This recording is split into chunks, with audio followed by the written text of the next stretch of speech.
Waffle waffle खाने का अलग ही मज़ा है ना।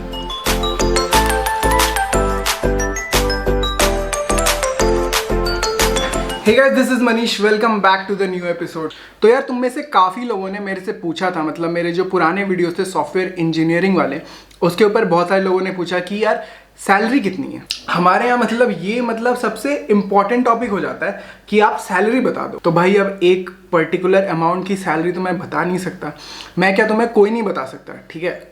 एक एस्टिमेट चलता है। अगर मैं तुम्हें रफली एक अंदाजा दे दूं तो एक सॉफ्टवेयर इंजीनियर 25,000 से लेकर के 2-2.5 लाख तक कमा सकता है महीने के। तो ये रेंज होता है, बट अब तुम किस रेंज में फॉल करोगे वो तुम्हें डिसाइड करना है। अब दूसरी चीज कि मैं तुम्हें क्यों बताऊंगा, मतलब मैं कौन होता हूं कि तुम्हें ये चीज बताऊं।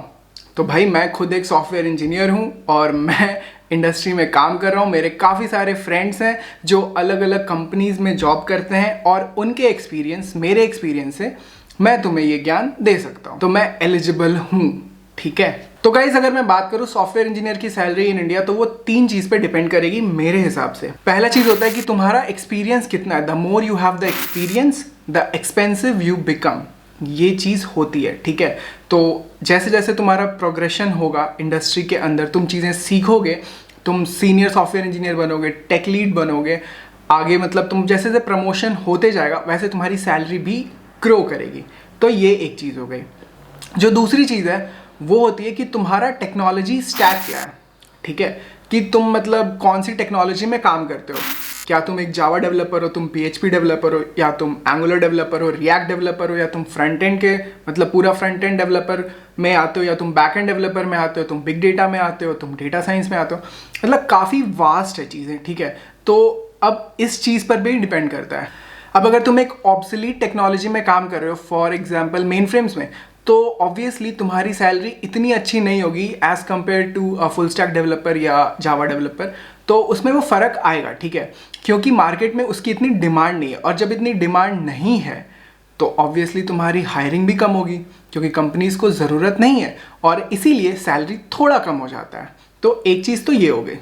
और जो तीसरी चीज़ है जो मुझे लगता है कि मतलब काफ़ी ज़्यादा इम्पॉर्टेंट रोल प्ले करती है, वो है location.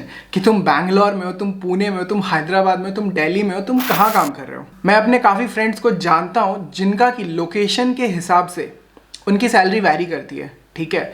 Same years of experience, same technology में वो काम करते हैं, लेकिन अगर कोई बंदा दिल्ली में काम कर रहा है और कोई बंदा बैंगलोर में काम कर रहा है तो उनकी सैलरी में फ़र्क आ जाएगा। तो अगर मैं अपने ये पूरे पॉइंट्स को समराइज करके तुम्हारे सामने रखूं तो वो ऐसा रहेगा कि जब तुम कॉलेज से आते हो, तुम कंपनी ज्वाइन करते हो, तो बहुत सारी कंपनीज है जो ट्रेनिंग पीरियड तुम्हें देती है। मतलब 2 महीने से लेकर के 6 महीने तक का तुम्हारा ट्रेनिंग होता है। और वो ट्रेनिंग पीरियड अलग में एक हनीमून पीरियड होता है, लोग चिल करते हैं मस्त। अगर तुम्हें उसके बारे में भी जानना है तो मुझे कॉमेंट्स में बता देना, उसके ऊपर मैं एक सेपरेट वीडियो बना दूंगा, ठीक है। उसके बाद जब तुम्हारा ट्रेनिंग खत्म होता है, तुम आते हो, ठीक है, तुम टीम में ज्वाइन करते हो। अब तुम्हारा स्ट्रीम मान लो जावा बैकग्राउंड है, ठीक है। तुम एक जावा डेवलपर की तरह एंटर करते हो और तुम जावा में कोड करना स्टार्ट कर देते हो। उसके बाद जब तुम प्रोजेक्ट में काम करते हो, तुम उस प्रोजेक्ट से एक्सपीरियंस ले रहे हो और तुम सीख रहे हो, ठीक है। और वो एक्सपीरियंस ही तुम्हारी वैल्यू बढ़ा रहा है एक तरह से। तो जैसे जैसे तुम सीख रहे हो चीज़ें और ज़्यादा, तुम्हें और टेक्नोलॉजीज के बारे में आइडिया लगेगा। तुम पहले बैकएंड में काम करते थे, अब हो सकता है तुम डेटाबेस पे भी काम करो, हो सकता है कि तुम फ्रंट एंड पे भी काम करो। तो ऐसे करके जितनी भी चीज़ें तुम सीखोगे तुम्हारे लिए वो एक वैल्यू ऐड है। और यही होता है एक्सपीरियंस, जो तुम्हें 2 साल 4 साल 6 साल के बाद तुम्हारी जो वैल्यू है ना उसको बढ़ाएगा और तुम्हें ज़्यादा एक्सपेंसिव बनाता है। तो ये मतलब तुरंत में नहीं हो जाता, टाइम लगता है। जैसे जैसे तुम सीखोगे, जितना तुम मतलब अपने लिए अपने पे मेहनत करोगे, उतना तुम्हारा फ़ायदा होगा और उतनी ज़्यादा सैलरी बढ़ जाएगी। लेकिन अगर फिर भी तुम्हें मुझसे एक नंबर जानना ही है कि मतलब भाई तुम बता दो क्या नंबर है, और ये नंबर मैं बता रहा हूँ IIT NIT वालों के अलावा, ठीक है, जो IIT NIT कॉलेज से नहीं है उनके लिए, जो मतलब मेरे जैसे भाई बंधु हैं, ठीक है। तो अगर मैं तुम्हें एक छोटा सा नंबर दे दूँ तो वो ये है, जो मतलब इक्वेशन चलता है बैंगलोर का, वो है नंबर ऑफ एक्सपीरियंस इंटू 3। ये तुम्हारा एनुअल CTC हो जाएगा।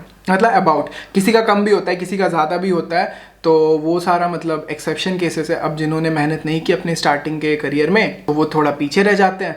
और जिन्होंने स्टार्टिंग से ही बहुत फाड़ काम कर रखा है तो वो बहुत आगे चले जाते हैं। तो बेसिकली पूरा का पूरा डिपेंड करता है तुम्हारे कैलिबर पे कि तुम कितना एफर्ट डाल सकते हो डे टू डे बेसिस पे और कितना काम सीख सकते हो। बस यही है। पैसे तो तुम्हें यहाँ मिल जाएंगे आराम से और तुम्हें काम भी सीखने को मिलेगा, but the only thing is कि तुम्हारा इंटरेस्ट भी उस हिसाब से डेवलप होना चाहिए। जितना ज़्यादा तुम्हारा इंटरेस्ट डेवलप होगा उतनी चीज़ें तुम सीखोगे, उतनी सैलरी तुम्हारी बढ़ेगी। तो गाइज आज के वीडियो को यहीं पर एंड करते हैं। एकदम सिंपल शॉर्ट डायरेक्ट क्वेश्चन का आंसर वीडियो था, ठीक है। तो आई होप ये डाउट तुम्हारा बहुत टाइम से आ रहा था। इसके ऊपर मैंने एक पूरी डिटेल वीडियो भी बना रखी है, अगर वो नहीं देखी तो वो मैं आई बटन में ऐड कर दूंगा, उसको ज़रूर चेक करना। और तुम्हारे और जो भी मतलब क्वेश्चंस हैं, ठीक है, वो मुझसे कमेंट्स में पूछ लो। आई विल मेक श्योर कि मैं उस पर एक अच्छा सा डिटेल वीडियो बना दूं और तुम्हारे डाउट्स क्लियर कर दूं। तो that is it for this video. मिलते हैं आपसे एक नए व्लॉग में, एक नए एपिसोड में। तब तक के लिए बाय बाय।